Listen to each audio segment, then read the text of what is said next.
Hello students, I am Amruta Kulkarni. Class 7 mathematics या series मधला पुढचा चॅप्टर आपण पाहणार आहोत. लास्ट व्हिडिओ मध्ये आपण सिमेट्री हा चॅप्टर पाहिला होता. त्याच्यामध्ये लाईन ऑफ सिमेट्री आणि रोटेशनल सिमेट्री ही कन्सेप्ट आपण पाहिली होती. आजच्या व्हिडिओ मध्ये आपण व्हिज्युअलायझिंग सॉलिड शेप्स हा चॅप्टर पाहणार आहोत. अगदी छोटासा चॅप्टर आहे, so will quickly move to the chapter. Visualising solid shapes, plane figures and solid shapes. आपण आतापर्यंत क्लास 5 मध्ये किंवा क्लास 6 मध्ये 2 डायमेन्शनल 2D शेप्स म्हणजे 2 डायमेन्शनल शेप्स पाहिले आहेत. आता सपोज तुम्ही लाईनची कन्सेप्ट पाहिली आहे, त्याच्यानंतर तुम्ही प्लेन ही कन्सेप्ट पाहिली आहे. तर लाईन म्हणजे काय? Line is a any straight line जी तुम्ही कोणतेही 2 पॉइंट्स जोडून तयार करता. त्याचप्रमाणे प्लेन म्हणजे काय? तर प्लेन हा असा एक कोणताही सपाट पृष्ठभाग असतो की ज्याला त्या सरफेसला प्लेन म्हटलं जातं आणि ज्याच्या साइड्स ज्या आहेत, सपोज त्याला समजा 3 साइड्स असतील, 4 साइड्स असतील, 5 साइड्स असतील आणि ज्याला कितीही साइड्स जरी असल्या तरी along with all those sides आपण जो भाग इन्क्रीज करू शकतो त्याला प्लेन असं म्हटलं जातं.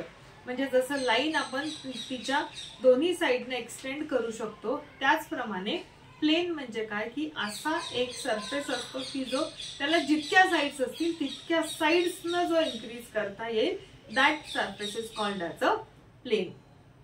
आता ह्या ज्या कन्सेप्ट आहेत या काय झाल्या? या 2 डायमेन्शनल कन्सेप्ट झाल्या.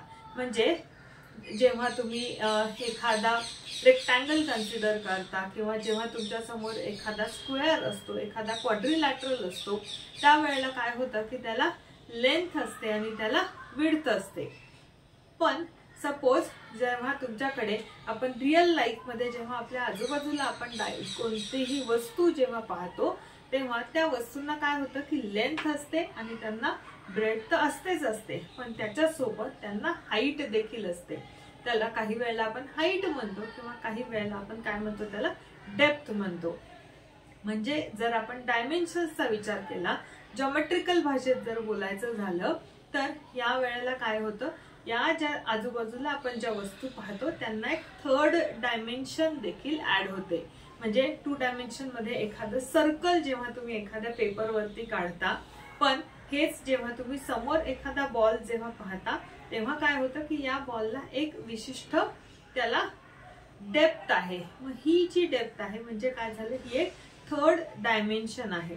किंवा एखादा क्वाड्रिलॅटरल तुम्ही पेपरवरती काढता तेव्हा त्या क्वाड्रिलॅटरलला काय होतं की फक्त तिथे त्याला लांबी आहे आणि रुंदी आहे, लेंथ आहे आणि ब्रेड्थ आहे. पण हाच रेक्टँग्युलर शेपचा मोबाईल जेव्हा आपण पाहतो तेव्हा समजा असा मी हॉरिझॉन्टल पकडला तर त्याला ही लेंथ आहे, ही त्याला विड्थ आहे, but at the same time ही जर आपण पाहिली तर ही एक 3री डायमेन्शन सुद्धा त्याला ऍड होते. सो रिअल लाईफ मध्ये ज्या पण ऑब्जेक्ट्स आपण ज्या पण वस्तू आपल्या आजूबाजूला पाहतो त्यांना एक 3rd डायमेन्शन असते. म्हणजे रिअल लाईफ मधल्या ज्या फिगर्स आहेत त्या सगळ्या 3D फिगर्स असतात. त्यांना आपण जेव्हा कागदावर काढतो तेव्हा आपण काय होतं की त्यांना 2D म्हणजे तेव्हा आपण त्याचे फक्त 2च डायमेन्शन कागदावरती दाखवतो, पण रिअल लाईफ मध्ये ती असते एक 3rd डायमेन्शन. आता आपण बघूया 2 डायमेन्शनल आपण कोणकोणते ऑब्जेक्ट्स, कोणकोणते शेप्स आपल्याला माहिती आहेत. लेट्स से आपल्याला रेक्टँगल माहिती आहे. रेक्टँगल म्हणजे काय? रेक्टँगल इज एनी क्वाड्रिलॅटरल ज्याला लेंथ आणि विड्थ असते किंवा लेंथ आणि ब्रेड्थ असते. त्याच्या लेंथ दोन्ही इक्वल असतात आणि ब्रेड्थ दोन्ही इक्वल असतात. नंतर आपल्याला सर्कल माहिती आहे. सर्कलला काय असतो? एक सेंटर असतो आणि सेंटर नंतर त्याला एक रेडियस असते आणि त्या सर्कलवरचे सगळे पॉइंट्स जे आहेत ते जितकी रेडियस असेल तितक्या डिस्टन्सनी सेंटर पासून सेम अंतरावर असतात. अशा फिगरला आपण काय म्हणतो? सर्कल असं म्हणतो. त्याच्यानंतर आपल्याकडे आहे ट्रायंगल. ट्रायंगलला 3 साइड्स असतात आणि 3 वर्टेक्स असतात. त्याच्यानंतर आपल्याकडे आहे स्क्वेअर.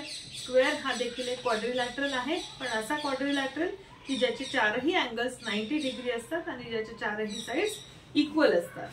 त्याच्यानंतर क्वाड्रिलॅटरल हा बेसिकली इट्स एनी क्वाड्रिलॅटरल की ज्याला कोणत्याही 4 साइड्स आहेत आणि 4 अँगल्स आहेत. असे अनेक 2D शेप्स आपण आतापर्यंत पाहिले. आपल्याला पेंटागॉन, हेक्सागॉन हे पण शेप्स माहिती आहेत. आता आपण काही 3D शेप्स बघूयात. आता हा जो सगळ्यात पहिला शेप आपण जो पाहतोय तो आहे स्फिअर. म्हणजे जेव्हा तुम्ही एखादा चेंडू तुमच्या समोर पाहता, एखादा बॉल तुमच्या समोर पाहता, जर आपण पेपरवरती काढायला गेलो तर तो फक्त सर्कल होईल, पण ऍक्च्युली आपण जेव्हा रिअल लाईफ मध्ये तो बॉल पाहतो तेव्हा तो काय असतो, स्फिअर असतो. त्याला या सगळ्या डायमेन्शन्स असतात. म्हणजे त्याला म्हटलं जातं 3 डायमेन्शन मध्ये या शेपला काय म्हटलं जातं, याला स्फिअर असं म्हटलं जातं. त्याच्यानंतर आपल्याकडे आहे कोन हा शेप आहे. आता कोन हा शेप म्हणजे कुठला शेप, तुम्ही कोन मध्ये आईस्क्रीम घेता, तर हे जे आईस्क्रीम तुम्ही एका कोन मध्ये घेता, तर या कोनला काय असतं की वरचा पार्ट त्याचा सर्क्युलर असतो आणि खाली आपल्याला तो दिसताना ट्रायंगल सारखा दिसतो. या शेपला काय म्हटलं जातं, कोन म्हटलं जातं. त्याच्यानंतर नेक्स्ट शेप आपल्याकडे कुठला आहे, नेक्स्ट शेप आपल्याकडे क्यूबचा आहे. आता हा जो शेप आहे हा जर तुम्ही फक्त समोरून पाहिला तर हा तुम्हाला स्क्वेअर दिसेल, पण ह्याच्या जेव्हा आपण सगळ्या बाजू पाहतो तेव्हा त्या काय असतात, त्या इक्वल आहेत. याचे सगळे अँगल्स जे आहेत ते 90 डिग्री आहेत. So this is the shape of a cube. त्याच्यानंतर आपल्याला आणखी एक शेप मिळतो, तो आहे क्युबॉइड. त्याच्यानंतर नेक्स्ट शेप आपल्याकडे आहे तो आहे सिलेंडरचा शेप. आपल्या घरामध्ये जे सगळे डब्बे असतात किंवा आपली जी बॉटल असते, या सगळ्याचा शेप काय असतो, सिलेंडर असतो. म्हणजे आपण जर साईडनं पाहिलं तर साईडनं काय आहे, तो कर्वेचर आहे त्याला. त्याच्यानंतर त्याचा बेस जो आहे, त्या बेस इज अ सर्क्युलर, पण तो सर्क्युलर बेस असला तरी तो प्लेन बेस असतो. अशा शेपला म्हटलं जातं सिलेंड्रिकल शेप. त्याच्यानंतर आपल्याकडे आहे क्युबॉइड हा शेप. तुमचा मोबाईल असेल, एखादं पुस्तक असेल, वही असेल, टेबल असेल, हे काय असतात, क्युबॉइड शेप असतात. म्हणजे समजा तुमचा आपण पुढून पाहताना जर पाहिलं तर हा रेक्टँगल आहे, पण या रेक्टँगललाच जेव्हा आपण डेप्थ ऍड करतो किंवा हाईट ऍड करतो त्यावेळेला त्याचा काय बनतो, क्युबॉइडल शेप बनतो. आणि त्याच्यानंतर आणखी एक आपल्याला पेज दिसतो. त्याच्यानंतर आणखी एक शेप आपल्याला दिसतो तो म्हणजे पिरामिड. पिरामिड मध्ये काय होतं की त्याचा समजा खालचा बेस जो आहे तो एक स्क्वेअर असेल किंवा क्वाड्रिलॅटरल स्क्वेअर असेल आणि या वरच्या ज्या सगळ्या साइड्स आहेत त्या ट्रायंग्युलर साइड्स असतात आणि त्या जेव्हा एका पॉइंट वरती येऊन मिळतात तेव्हा त्याला पिरामिडल शेप म्हटलं जातं. आता आपण एक एक शेप समजून घेऊया. सगळ्यात पहिल्यांदा आहे आपल्याकडे क्यूबचा फेस. आता बघा हा क्यूब आहे.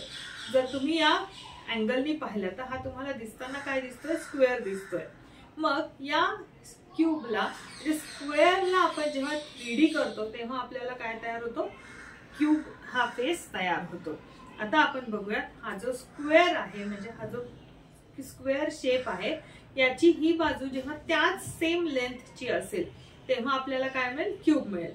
मग सगळ्यात पहिले त्याला किती सपाट पृष्ठभाग आहेत, म्हणजे सपाट पृष्ठभाग म्हणजे काय, त्याला म्हटलं जातं फेसेस. मग किती फेस आहेत आपण काउंट करूयात. ही 1, त्याच्यानंतर back side 2, this is 3, this is 4, ही वरची एक 5 आणि ही खालची एक 6. म्हणजे याला किती फेसेस आहेत, हे जे फ्लॅट सरफेसेस आहेत हे किती झाले, 6 झाले. आता आपण बघूया त्याला कॉर्नर्स किती आहेत.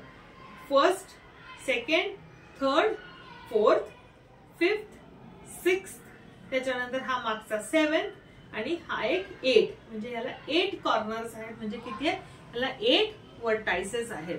आणि याच्या साइड्स आहेत त्यांना काय म्हटलं जातं, एज म्हटलं जातं. आता आपण एज किती आहेत बघूया. 1, 2, 3, 4. सो या वरच्या 4 एजेस, त्याच्यानंतर तशाच खालच्या 5, 6, 7 आणि 8. या 8 म्हणजे वरच्या 4 होत्या, या खालच्या 4 झाल्या. सो 4 आणि 4 8.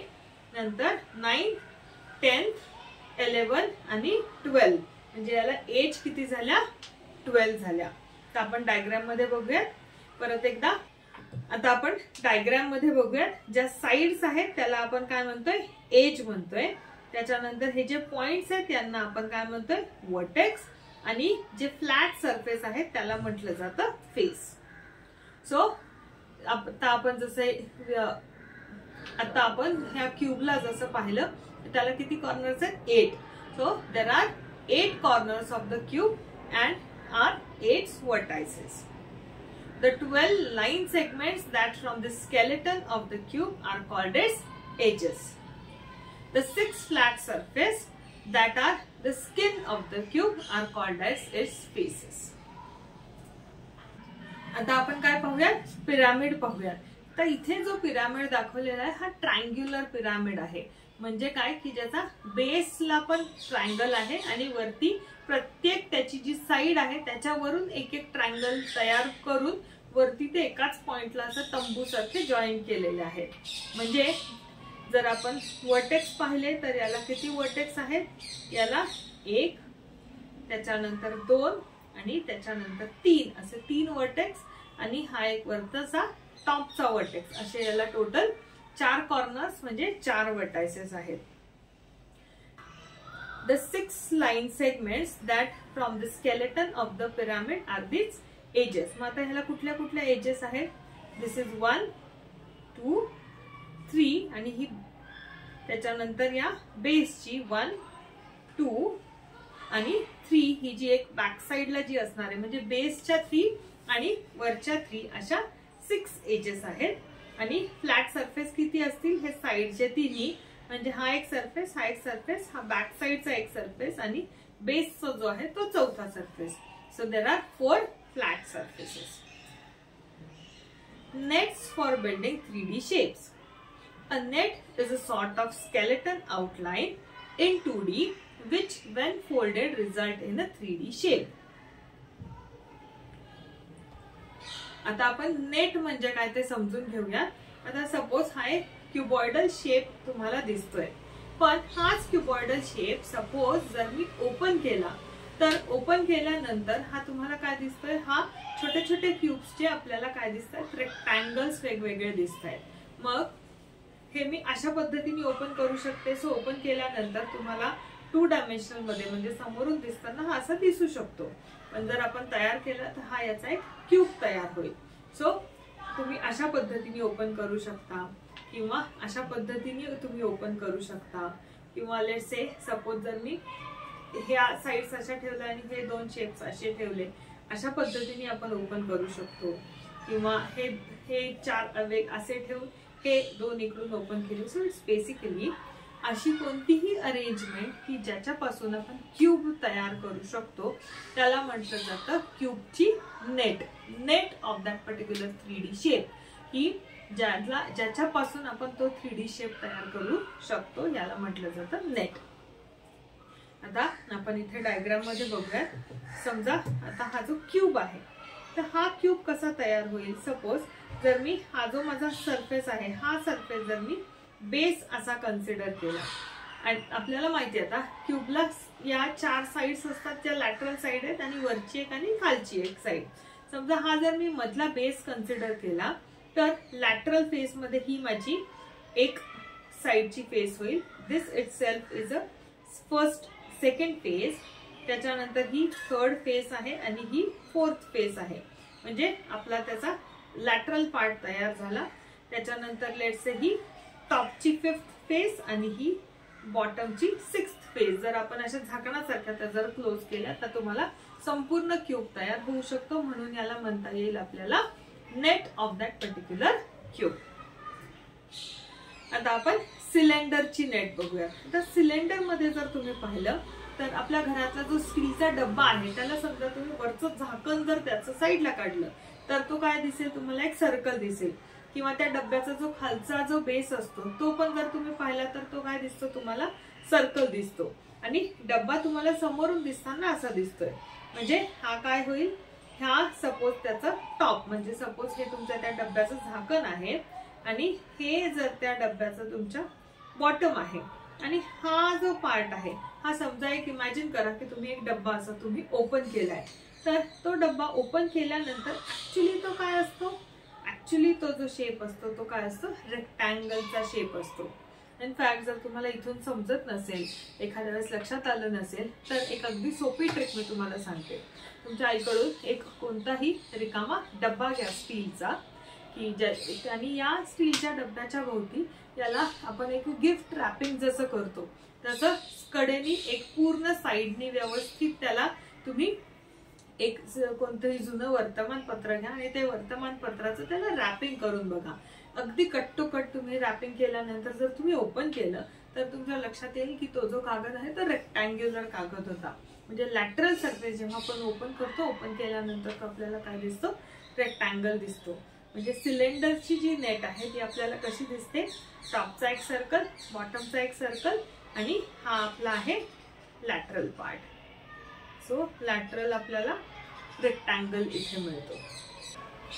त्याच्यानंतर आपल्याकडे आहे कोन. तर कोन मध्ये काय होतं की कोन मध्ये आपल्याकडे अगेन बॉटमला सर्कल आहे.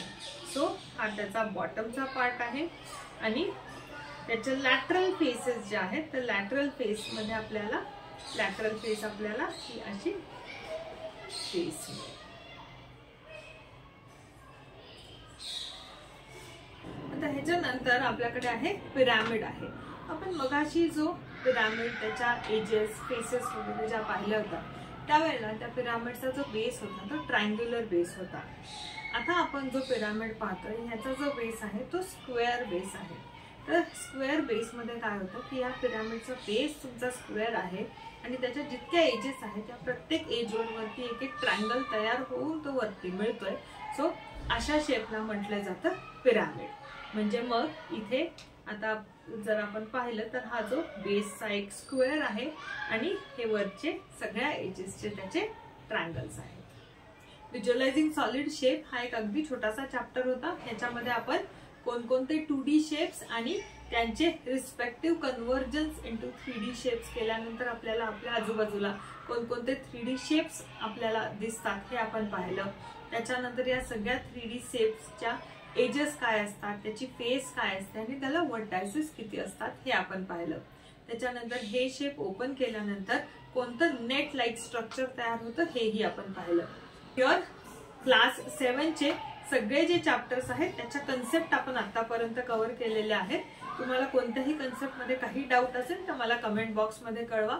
बाकीच्या सगळ्या चॅप्टरची लिंक जी आहे ती मी कमेंट बॉक्स मध्ये देते. इन केस तुम्ही आधीचे व्हिडिओज पाहिले नसतील तर तेही बघा.